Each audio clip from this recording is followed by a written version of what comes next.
কিন্তু ইসলামী আন্দোলন বাংলাদেশ 1987 সালে প্রতিষ্ঠিত হয়েছে। আমরা যদি ইচ্ছা করতাম, আব্বাজান রহমাতুল্লাহি আলাইহি থেকে শুরু করে বহুত এমপি, মন্ত্রিত্ব, সম্পদ, টাকা, এটা আমাদের জন্য ওয়ান টুর ব্যাপার ছিল।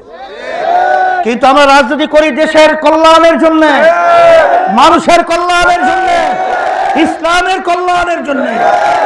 যেখানে ইসলাম নাই, যেখানে দেশের স্বার্থ নাই, যেখানে মানুষের কল্যাণ নাই, সেখানে ইসলামী আন্দোলন বাংলাদেশে নাই। তখন আমরা ওই কঠিন মুহূর্তে সিদ্ধান্ত গ্রহণ করলাম যে কি হবে আল্লাহ ভালো জানে। আমরা এককভাবে যখন নাকি আবার দেশের কল্যাণের জন্য, ইসলামের কল্যাণের জন্য, মানুষের কল্যাণের জন্য যখন আমরা হাত পাখা প্রতীক নিয়ে যখন আমরা রাস্তায় নামলাম, অনেকে তো আমাদেরকে নিয়ে হাসছিল যে যেইটা চাইছিলাম তাই হয়েছে, একা হয়ে গেছে। কিন্তু ইসলামী আন্দোলন বাংলাদেশ আল্লাহর মধ্যে একা নয়, আমাদের সঙ্গে আল্লাহ রয়েছে, আমাদের সাথে ইসলাম প্রেমিক বাংলাদেশের মানুষ রয়েছে, আমাদের সাথে দেশ প্রেমিক মানুষ রয়েছে।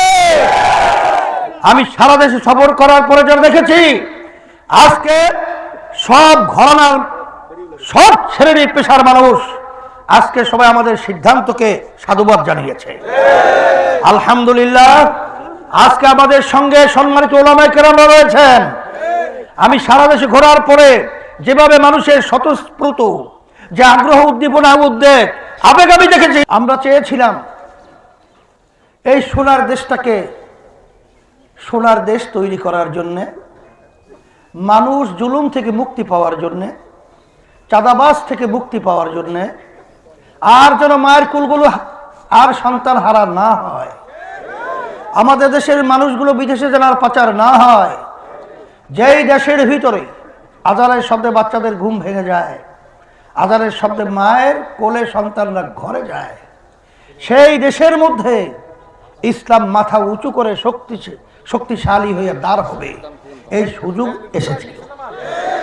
এই সুযোগকে কাজে লাগাবার জন্য আমরা যখন নাকি আওয়াজ তুলেছিলাম ইসলামের পক্ষে একটা বাক্স হবে, একটা বাক্স হবে, আলহামদুলিল্লাহ তখন আমরা 5 দল, বিশেষ করে কওমি ঘরানার, যখন আমরা একাত্রিত হয়ে কাজ করছিলাম, তখনই চলার পথে সেখানে জামাত ঢুকলো, আরো অন্য 2টা দল ঢুকলো।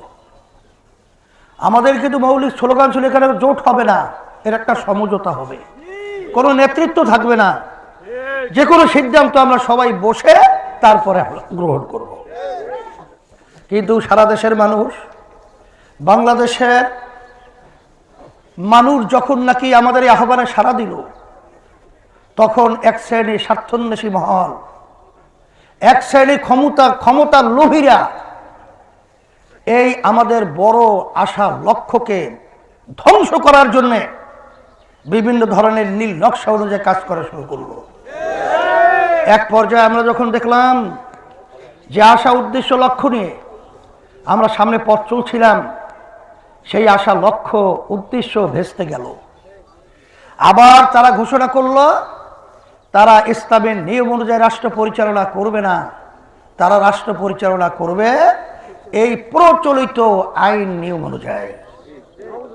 আমি আপনাদের কাছে প্রশ্ন রাখতে চাই, যদি এই প্রচলিত নিয়ম আইন অনুযায়ী যদি রাষ্ট্র চলে, 54 বছর আমরা দেখেছি, আবার নতুনভাবে এই নিয়মের মাধ্যমে আমাদেরকে আবার নতুন কিছু উপহার দেবে, চিন্তা করা যায়?